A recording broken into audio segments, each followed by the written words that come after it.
నమస్తే బాబాయ్. నేను మీ రివ్యూస్ బాబాయ్నే. బాక్స్ ఆఫీస్ దగ్గర ఒక రేంజ్ ఓచకోత అంటే ఏంటో చూపిస్తుంది భయ్యా 'దురంధర్ 2'. అసలు ఈ నెంబర్స్ చూస్తుంటే మైండ్ బ్లాక్ అయిపోతుంది బాబాయ్. సినిమా రిలీజ్ అయిన 5 రోజుల్లోనే వరల్డ్ వైడ్గా 840 కోట్ల రూపాయలు గ్రాస్ వసూలు చేసిందంటే మేము ఓకే వదిలేస్తున్నా. జనరల్గా సోమవారం అంటే కలెక్షన్స్ తగ్గుతాయి, కానీ ఈ సినిమాకి మాత్రం 5వ రోజున ఏకంగా 79 కోట్లు వచ్చాయి. ఇది మామూలు విషయం కాదు బాబాయ్. హిందీలో అయితే అసలు ఆపేవాడే లేడు.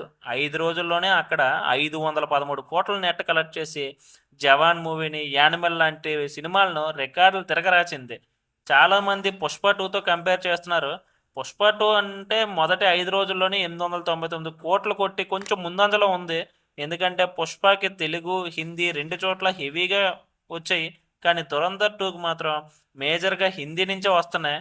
ఇంకా బాబాయ్ పాయింట్ ఆఫ్ వ్యూలో రికార్డ్స్ విషయానికి వస్తే నార్త్ అమెరికాలో వర్కింగ్ డే రోజు కూడా $1 మిలియన్ కొట్టిందంటే అక్కడ ఉన్న క్రేజ్ అర్థం చేసుకోవచ్చు. ఇంకా లాంగ్ రన్లో ముందు ముందు గుడ్ ఫ్రైడే, శ్రీరామనవమి సెలవులు ఉన్నాయి కాబట్టి ఈ సినిమా ఈజీగా 2000 కోట్ల క్లబ్లో చేరుతుందని నా అంచనా. నెక్స్ట్ టార్గెట్ మీ అందరి చూపు కూడా కల్కి 2 మరియు వారణాసి మీద ఉంది. దురంధర్ 2 సెట్ చేసిన ఈ భారీ రికార్డులను ప్రభాస్ గారు బ్రేక్ చేస్తారా లేదా అనేదో చూడాలి. మరి మీరేమంటారు బాబాయ్? ఈ సినిమా 2000 కోట్లు దాటుతుందా? కింద కామెంట్స్లో చెప్పండి. ఇలాంటి లేటెస్ట్ మూవీ అప్డేట్స్ కోసం మన రివ్యూస్ బాబాయ్ ఛానల్ని ఫాలో అవ్వండి. ఉంటా మరే.